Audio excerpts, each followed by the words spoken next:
talked about Carl Bengay. Did I say his name right? From Carl Bengay. Carl Bengay. I've only met him a few times. I know Mark Roman as well.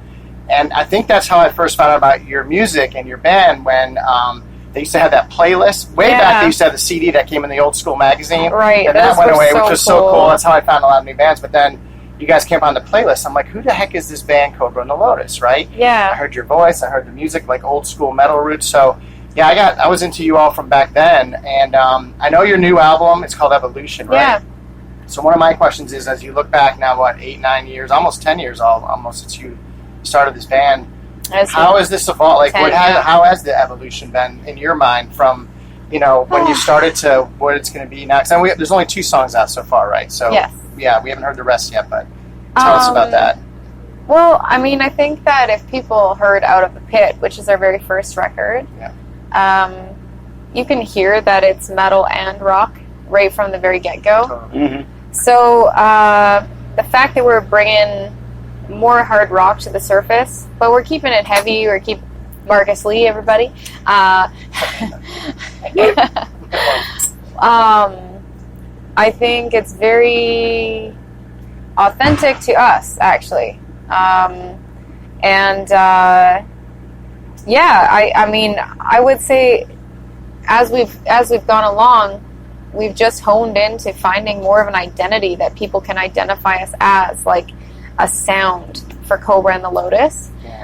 Because I think it's really important, as we developed along the way, we had a lot of very flattering but throwback comments to you're a new Doro, or you're a female Bruce Dickinson or something, and I was just like, no, like I'm actually Kobra Paige. This is how my voice is, and I do fall into a bit of that genre for sure. But how do we make this have more of an identity? And I think we've stepped closer to that every record. It really started to step even closer on Prevail 1, Prevail 2, where we also started to modernize the sound just a little bit, because I think a tasteful modernization of the sound also represented that we are from the later 2008 to 10 birth, so I wanted to also acknowledge that, we are part of the new generation of rock and roll and metal, so. That leads me to my next question or comment. I saw that you worked with Kevin Shirley on the first one. Yeah. That Kevin Shirley? That Kevin Shirley. That's impressive. Kevin Shirley is the producer of the last 20 years of Iron Maiden. Falling down, actually. And then, he's a heavy metal show. What did you expect? Yeah. But he's done tons of stuff. Very fitting. Okay, here, push it. Keep going. Okay. So when I read that, and I have a little Canadian connection. When I graduated high school in '86, I went to school in Toronto at Trevis Institute of Recording Arts. Okay. And I lived right on Yonge Street. That's a great area. Right next to the Carlton. Yeah. I lived on my apartment building was called the Maples. Holy smokes. 19th floor. I looked over my balcony to the Carlton. But like Oreos to stabilize the camera. but at least we did perfect. the question about female singers. Now, you just mentioned some compared you to Doro, the older. Yeah. What about some of the Canadian, Lee Aaron, or I have heard that a few times, and I think that's awesome. It's always a compliment, if it's music that people are also endeared to, and these are people that have legendary histories, I feel very flattered, Well, let's compare it to some of your contemporaries, some of the people in Europe, like Lizzie Hale, or the girl from Angela Klassen from Arch Enemy, where they're Angela and the Butchered Baby Girl. They're a little heavier, but your vocals are fantastic.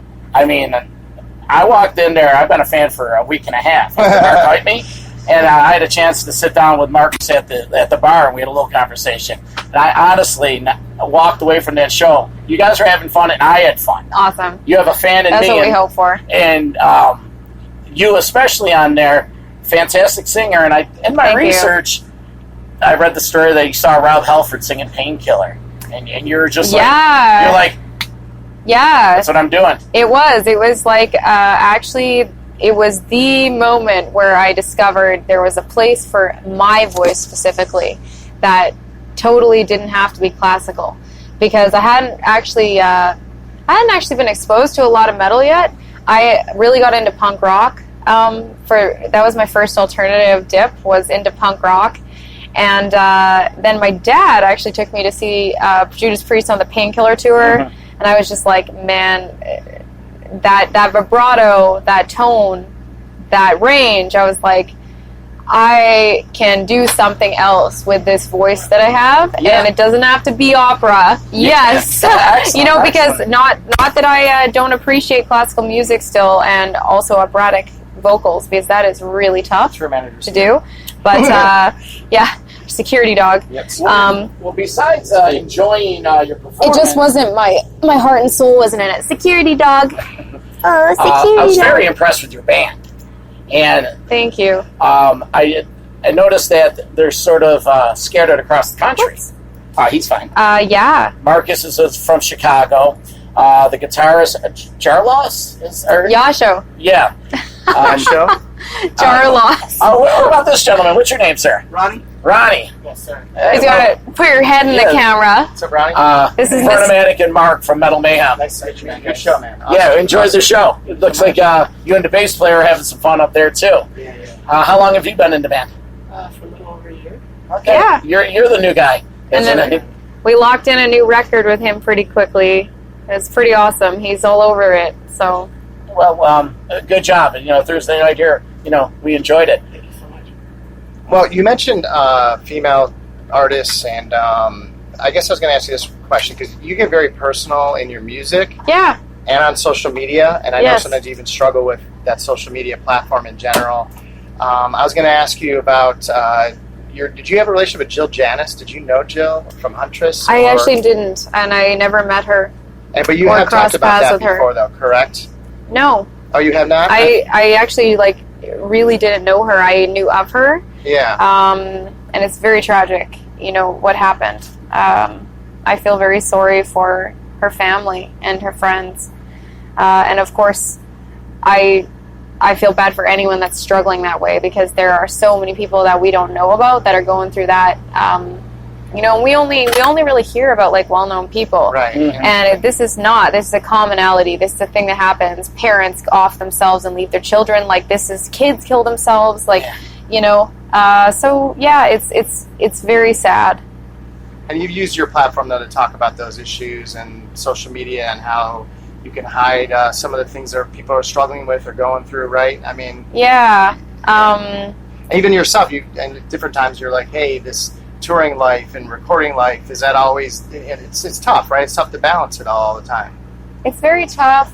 Mostly, actually, the toughest thing is you can't financially keep up to a band if it doesn't pass a certain point, and we just have not been able to break through the surface enough to keep up with what we need, and we're all becoming older. Some of us have had kids, and that's why I totally understand why bands start quitting around our age, right? Because it just becomes unsustainable. We keep reading about some of the older bands saying, I don't know how these younger bands are doing it. Not making any money, selling CDs. I don't know either. I've even wondered how other bands are doing it, because we can barely do it anymore. And I'm just how are bands doing it these days? And with the algorithms on social media, there's no street postering anymore. It's social media, and there's algorithms because it's a business model, and your own fan base doesn't even see what you post unless you boost to your own fans. It's I don't even know how to operate around this game anymore. But meanwhile, the song Trigger Pulse, that did go crazy though on social media. It did. That one went pretty quick with the plays. Over 1 million plays and views, and so you had those moments, right? Obviously, and you had your exposure when you were with Kiss and Def Leppard, right? I mean, it didn't do much, to be honest. Yeah. And that's kind of why we started this whole show of that. We've got this. We went to Maiden. I know you like Maiden. You talk about the references to Bruce, but we're selling out arenas, no radio play, no new record or album to speak of, no promotion, and bang, you go to the stadium and they're sold out, right? 18,000 fans, 20,000 fans. That's why we're rooting for bands like you, and we want you to keep going. And that's why, more importantly, Kobra, and that's why you gained a fan in me. And that is as growing as our platform is, we're doing our share. So if I know. So Thank you. We can sit down with you, take this, go back and keep it like bring underground to the masses. Just try to say, if I own a business myself, 22 years, and my goal is one new customer a day. Uh-huh. Now, if you can make an impact, like tonight, at one point, right near the end of the set, you're like, that smile on your face was sincere. You're like, for real. All right, fuck yeah. Of course. Thursday night in Rochester, And I mean, to be honest, like, you cannot do this. You cannot take the massive risk that we take without loving what you do. Like, and now you speak as like this one customer a day thing. So this is, I think, our 4th time back at this venue. Mm-hmm. It's the same amount of people. Right. We paid more to be here tonight than it cost us. Like, so that if that puts it in perspective, it was like, I looked at it as like the guys tonight, I was like, this was a wonderful moment, but we can't do this anymore. And I'm real, and so I'm like, let's value these moments, and we really appreciate the people that come because they really, really want to be there, and it's wonderful. It's a wonderful connection, but at the same time, like, that right there is the example of how this is not sustainable. And we promoted ourselves online. Most definitely. I don't know what the promoter here did, but well, we've been working with some bands and promoting shows, but when we've done that, we've done a lot, like ticket drops, going to all the record stores in town, going to the musician shops. That's wonderful. Yeah, it's good, but to your point, networking, our social and personal networks. But it has an impact, but it's time, not as dramatic as you would think. And we've had some big bands come through town too. I And sometimes it's believe symptomatic of the market or the town or the city. Of course. And obviously, Rochester's not as big as like New York. Clearly, I know you guys draw bigger crowds in those markets, but it's tough. But I think it's getting tough in the industry as a whole, right? With it is. It's getting harder to sell music. It's getting harder to get the music exposed. So this is it's a challenge, but also it's an opportunity in some ways. Some people are gonna have to figure this out, right? And how are you gonna keep it going and make it go? Yeah, and I actually don't know how. I gotta be honest. It's like it's becoming very puzzling. And your products the music's there. Thank the vocals you. are there. Like I told you, but Prevail 1, Prevail 2. It's like it's hard to get people to find it, rock or whatever that is. Yeah, it's as good. It holds up to everything else. It holds up to Maiden. It holds up to Pre. Holds up to all the classics. Thank you very much. Yeah. Do you want to have some fun now? Let's have some fun. Yeah, we're trying to get too serious. Yeah, so we have a segment on the show called Mount Rushmore. Okay. Okay. We talked about this. Why don't we do her Mount Rushmore of bands? Yeah, just first four top favorite bands come to mind. Oh man, okay. Fleetwood Mac came to the surface really quick. Okay. Led Zeppelin. All time now, Kobra. Let's see here. Yeah, all time. Okay. All time. I'm a classic rock girl. I mean, I was born and raised on classic rock, so I grew up with the Beatles, Queen, Michael Jackson. I love Michael Jackson, it's changed too. Like metal bands aren't my favorite and the top thing anymore. It's still this classic rock though. Yeah. So Led Zeppelin, Fleetwood Mac. I'm gonna say like right now, Jeff Buckley is for sure up there. Okay. And two of his are Rush and Van Halen, which we technically say isn't really technically metal. That's awesome. Yeah, I think those all fall into the. Is it done storage? Oh, wow, we're out. Okay, keep going. Okay, we're still going. Okay. Do you have a fourth? It's hard. It's hard to pick a fourth. We need producers. I'll go here. Man. Well, she only has 3. She's young. I have like a long list of bands, but I couldn't pick it's hard to pick 4 because I never was that person that said this is my all-time favorite. I'm like a map of multiple layers, And I I love Devin Townsend's work. I love Porcupine Tree. I love Iced Earth. I love Ensiferum, Elevati. Like it goes in so many directions. Those bands are they're like old friends. What mood are you in? Exactly. Yeah.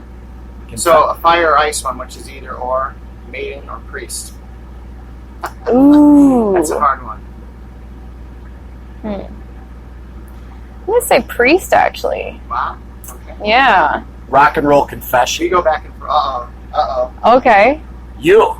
So me, a Rock and Roll Quick Confession. Sebastian Bach one. Okay. Metal Mike, my buddy who you met from Halford, Yeah. was in Sebastian's band for a while. They Oh, played no the way. Playboy Mansion. Okay. 7 or 8 years ago. I got a chance to go, which was incredible. And I stuffed my boxers in the top of the grotto because I went in the grotto with my boxers on, and then I realized when I got out, I had nowhere to put them, so I put my jeans back on. So Okay. I think to this day my jeans Are still up in the Thanks to grotto. Sebastian Bach. That's hilarious. So Metal Confession. Your Metal Confession. We could be worse than that, but that's Oh man. she's not going to go there. Doesn't have to be dirty or anything. It's just something fun on tour. Yeah, no, for sure. Well, there's a Dutch photographer named Tim Tronco. I don't know if you guys have heard of him. No. He takes a lot of pictures in Europe for metal bands. And when I was doing a guest vocal job for Camelot, he took a lot of pictures of me at one of their gigs before the gig, and he took them of each member and then me, and then I got all the photos, and I was wearing like this mesh halter top underneath a black corset and no bra. Like the bra was built into the corset. My left nipple was out in every single photo. Oh, that's still happening. Whoops. No, that one's off. Oh, we're good. Sorry. Once again, Yeah, so I told Tim, like, he didn't even notice, and I was just like, Tim, like, my nipple's out in all those photos. Can you, like, I don't usually ask for Photoshop, but this is a Photoshopping time. Yeah. Otherwise, these are not happening, I actually never saw that Janet Jackson thing that happened after the Super Bowl. So, anyway, but that's a good Anything else? So yeah, just I guess, what do you want everybody to know about this new album? When's it actually? I know you've dropped 2 songs so far. Like, when does it come out? I just want to, it comes out September 20th, so it's coming real quick. We got 2 songs to check out with cool videos. One's called Burn. I think people will enjoy that. It's easy to remember. It's Burn, and it will fuel your day. It's like you had an anthem song in there too, the one that you kind of played at the end tonight. Yeah. Thundersmith. Yeah. That sounds one cool. is totally for self-empowerment. Like total. I could see that being. Be on proud of what you're made of. Yeah. We were thinking that too. We were. We'll see what happens, but yeah, that's all about staying true. And you got. Can I swear? Yeah. You can do whatever you want. Get the fuck out of here is on there too, and we got a lyric video up if you want to play some karaoke in your living room. And the only thing I have to say is check out the album, pre-order it, or stream it on a legitimate platform. This really impacts us as artists actually in way more ways than people know. Your streams on legitimate platforms means that promoters want to actually bring us out on the road. They look at those numbers. It also provides opportunities for us to apply for tour grants, things like these. So the numbers really matter in the right places. So I'm not even asking people to buy an album if they can't. But just like if you check something out, do it on a real platform. And there's so many. Deezer, Spotify, Google Play. It goes on and on. Yeah. So, that's all. That sounds great. And I going to make an executive decision right here. I'd like to invite her to come on the podcast and via telephone and I would love that. A segment Mark hosts called Business of Metal. Oh, yeah. Cool. And because Rich, your tour manager, was telling me you handle everything. This is your baby, and just the fact that you're talking about the effects of streaming, how it affects tour grants and this and that. We like to explore that and educate our listeners. So absolutely. Well, Kobra, thank you. Thank you guys for having me. That was fun. Yes, that was fun. Thank you. I'm glad you guys are doing this. Oh, thank you. Just gonna have you do. Stop it and do it. Yep. Record it.